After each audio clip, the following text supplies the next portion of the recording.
Fuck it. Fuck it. Fuck it.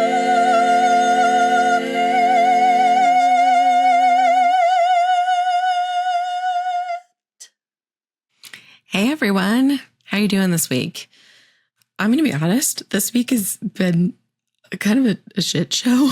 Not a complete shit show. There's just not been going according to plan. It's only Tuesday though, so there's hopes for it to turn around. Some of my kids have been having like bodily issues, sicknesses, an ear infection. My 7-year-old, she has this expander that was in her mouth for orthodontia and it fell out of her mouth. And then her dog at her dad's house got a hold of it and now we need a new one. Just, stuff like that has been happening and it's Tuesday. That's it. So that's where my week is at.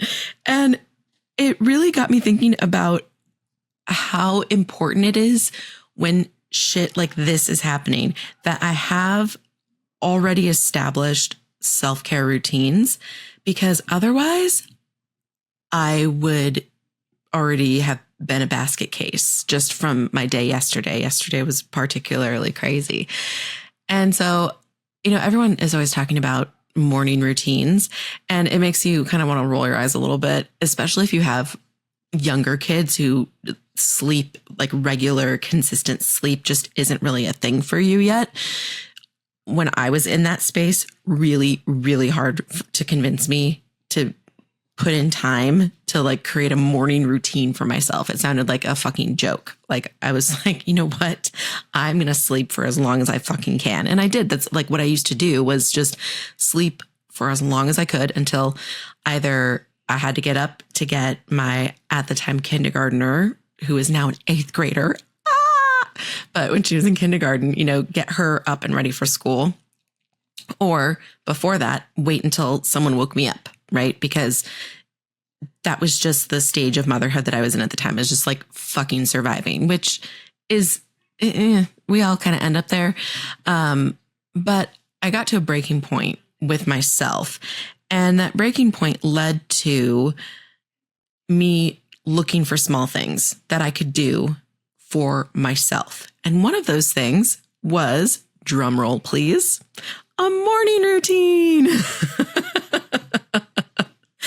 I started with something super small that I still do to this day, because it starts my day off with pouring into me, which is I wake up at least 30 minutes before I have to be awake so that I can sit and drink my coffee in a mug, a real mug. Because what I used to do before was, like I said, wait until someone woke me up or until I was needing to wake other people up. And so I would make coffee and drink it in a travel mug to keep it hot while I was doing all of the things.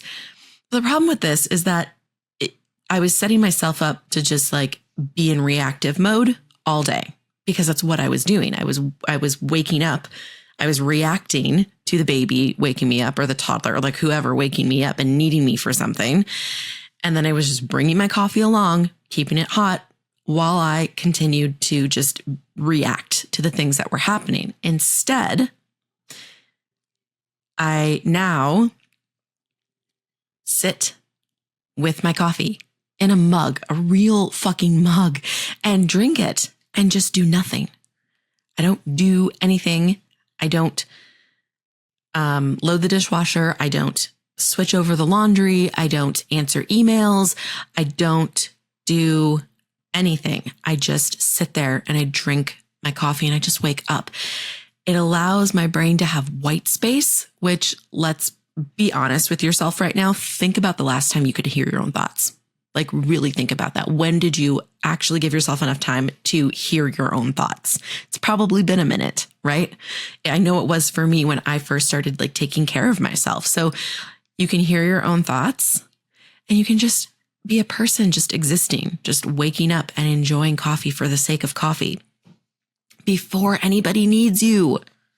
So this is, again, everyone talks about morning routines and the importance of morning routines, and they'll even give you like their morning routine. To be clear, it does not matter what you do for yourself in the morning. If you're not a coffee person or a tea person, if you're just a person who just like ding, wakes up and you're just like ready to go. I don't understand you at all. I envy you a little bit for that, having that ability. Figure out what it is for you that resonates with you for how you can start your day just with yourself, pouring into yourself, if you're going to do something that you love to do just for the sake of loving it. That's why you're doing it, is just because you love it, not because you need to do it. Everyone will talk about the importance of a morning routine, but what I'm here to tell you is, for moms especially, anybody who's a busy person, but moms, the biggest crucial piece of ensuring that your morning routine is like gonna be successful is what you do the night before to set yourself up for success for your morning routine. And that is where most people are lacking in their advice. Okay. Because it doesn't really fucking matter what you do for your morning routine as long as it's something that resonates with you. Right. But you need to set yourself up for success the night before. And so here's what I'm talking about. So like I said, I'm a coffee drinker. So the night before, I do not necessarily like ensure that my entire kitchen is perfectly clean the night before. And you can look at my little short that I did. I will link it here, about like this specifically, because sleep is so important to me. A minimum of 8 hours. That is crucial for me to feel my best.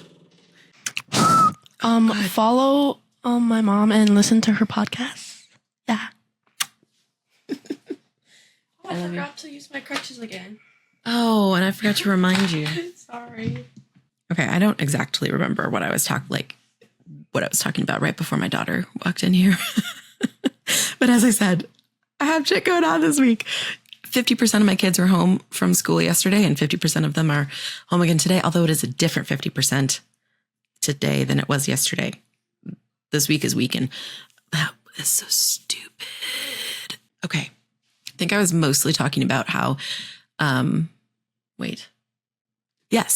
Yes. So I will link that YouTube short here for you to watch, but I'm not deep clean. I'm not like resetting my whole kitchen. I do aim to have my kitchen cleaned, as I think most of us do, because it just is one of those areas of the house that's just under constant use and therefore is a constant like disaster zone. But then you need it again and again and again. So it's an area of the house that we all really enjoy having cleaned all the time.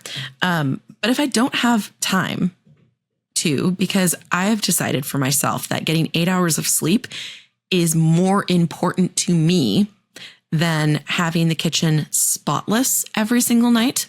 So if I don't have enough time for like a whole kitchen clean, I just focus on the counter around the coffee pot. I let it be okay that the rest of my kitchen will wait until the next day, because I really, really like my reasons for picking 8 hours of sleep. That makes complete sense to me. It feels really good to me. I feel horrible when I get less than 8 hours of sleep. Just period, end of story. I feel horrible. I do not operate very well the next day if I don't get at least 8 hours of sleep. So I really like that reason. I just focus on the counter around my Keurig. Make sure that's cleaned so I don't get like fucking sticky whatever shit on my coffee mug the next morning. I have my coffee mug underneath there. I have my cake cup pod in there ready to go. I have the machine set up to like turn itself on and start warming up before I go downstairs. So that way I don't even have to like power the Keurig on and wait for it to warm up and then, close it and hit brew. It's just ready to brew. So that's the kind of detail that I'm talking about, setting yourself up for success. And also part of that is making sure that I get to bed at a certain time, right? Because as I've said, I know for myself, at least 8 hours. And before I was single, when I was still married, our routine as a couple was to watch TV shows together after the kids went to sleep. But once I started making my morning routine a priority for myself, we would get to a point in the evening where I'd be like, I'm going to sleep now. I'm not staying up any longer. Or if it was like a rough night with the kids trying to get them to go to sleep and we never really got around to watching a TV show, sorry, babe, I'm going to sleep because it's important to me. Because as I started doing that for myself and taking those 30 minutes every single morning to myself, for myself, holy shit, you guys, just that in and of itself, starting my day out with peace and reconnecting with myself, could hear myself again. It was everything. It was everything for me. And so I started protecting it ferociously because it was everything for me. And so if you are partnered, you might have to have some conversations and your partner might not be happy. Mine wasn't. And you just have to decide to do that for yourself anyways. And really, anytime you set a boundary with anybody, the other person on the other side of that boundary is usually not happy. They're not happy because it serves them for you to continue to just be the same way that you've always been. Your boundary does not serve them. It serves you. So they're never going to be happy about your boundary. That's okay. Just let that be okay and do it anyways because you're fucking worth it. You're worth it. Your sanity is worth it. As moms, if we do not learn how to make time for ourselves every single day, if we don't learn to pour into ourselves and to love ourselves first, who's going to do it for us? Who's going to do it for us? And I show up so much more for my kids now that I ferociously protect my me time. Now that I have boundaries with everybody, including my kids, so that I have my morning time with myself and my coffee in a real mug. It's those little things that add up into me being a whole ass person outside of being the girl's mom. And it also makes me a much better mom to them because when I show up for them, I'm showing up as a woman who is loved, who has watered, I'm a well-watered houseplant. I've been taken care of. I've been maintained. I mean, if you think of a machine, a computer, or any kind of machine, really, how it shows up and performs for you when it's been maintained properly and when it hasn't been maintained properly, it's a no-brainer. You want the machine that's been maintained properly because it's going to show up for you the best. It's the same way with us and our kids. Like, you have to take care of yourself in order to be a better mom. Sacrificing yourself, you can't sacrifice yourself into becoming a better mom. You cannot martyr yourself into becoming a better mom. And you absolutely cannot shit talk your way into being a better mom. And when I say shit talk, I mean to yourself, like all of that shitty negative self-talk. But that's for another video. So what can you do if you already do not have a morning routine? And when I say morning routine, again, I'm talking about stuff that fuels you as a person, not wake up at 5:30 so that I can take a shower and do my hair and makeup for work and then wake up the baby and feed the kids and get the kids off to school and daycare and then go to work. Like that's a morning routine for you as an employee. That is not a morning routine for you as a person. So if you don't already have a morning routine that serves you as a person, what would that look like for you? What could you do for 20 minutes every morning that would fuel you, that would make you feel loved, that would make you feel taken care of and seen and protected? Trust me, you will not miss those 20, 30 minutes of sleep once you start doing this, because the peace that's going to fill you up, it feels so much better than 30 minutes of extra sleep. So that's it for me this week, you guys. What can you do for yourself? Let me know in the comments what your morning routine, if you have a morning routine or not. And if you don't, what you think that you would do for yourself. And also, I want to invite you guys to claim your 20% off for my mini coaching package, Stop Snapping at Your Kids. It launches on September 16th. But if you use the link that's down below, you can claim a 20% off discount code. This package is the perfect on-the-go coaching for busy moms because we're not going to have to schedule like a meeting once a week. You're not going to have to like make your schedule work for the coaching. You're going to plug the coaching in your schedule as it exists right now. Whenever you have the time, whenever you find pockets of time, that's when we're going to coach.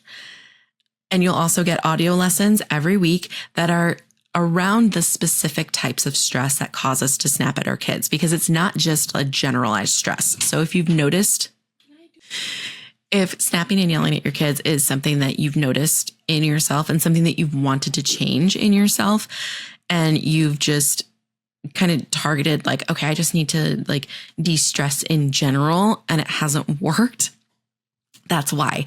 Because the 4 specific types of stress that cause us to snap at our kids need specific attention. And that's what this course is all about. Not course, it's not a course, but it's all designed to target this specific thing. And the coaching that goes along with it is designed exactly for the busy mom. You deserve to get the help that you need and the help that you want right now with the schedule that you have. I'm here for it. Claim your 20% off, and I will see you next week.